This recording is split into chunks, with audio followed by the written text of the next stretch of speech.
नमस्कार. जय भीम, जय शिवराय मित्रांनो.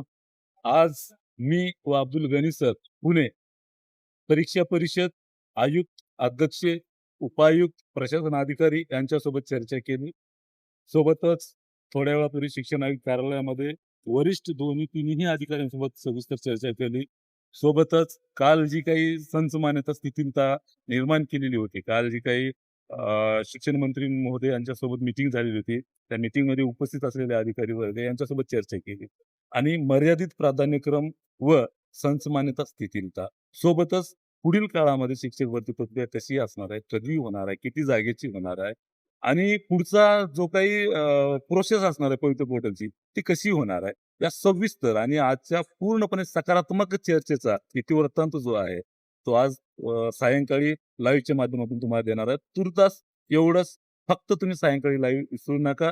आत्ताच लिंक शेअर करा. आत्ताच तुम्ही या संदर्भामध्ये अलर्ट राहा. सायंकाळी जेव्हा आम्ही गणित सर्व मी लाईव्ह करू, तेव्हा नक्कीच तुम्हाला सविस्तर असं यथोचित म्हणतो मी, सकारात्मक झालेल्या चर्चेचा प्रतिसाद जो काही होता तो सविस्तर सांगण्यात जाईल. आणि एक गोष्ट बाकी राहिली, ते पण तुमच्यासमोर सांगितलं जाईल. त्यावर तुम्हाला एकजुटीनं संदीप कांबळे व अब्दुल गनी सर यावर राज्यातील तमाम अभियोजकाचा जो विश्वास आहे, तोच विश्वास सोबत ठेवा. 100% आपण लढू आणि जिंकू हा तुम्हाला दिलेला शब्द आहे. ज्या पद्धतीनं, ज्या ताकदीनं हिवाळी अधिवेशनामध्ये पवित्र पोर्टल चालू करण्यासाठी एकवटलं होतं राज्यातील सगळा अभियोजकधारक, अगदी त्या पद्धतीनं तोच विश्वास कायम ठेवा.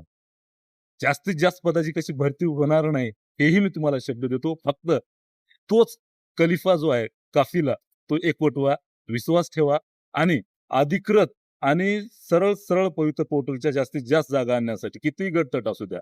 केवळ आणि केवळ संदीप कांबळे आणि अब्दुल गनी यांच्या पाठीमागे उभा राहा. तुम्हाला 2 डिजिट अजूनही जे मेरिट आहे ते आणून दाखवू. धन्यवाद.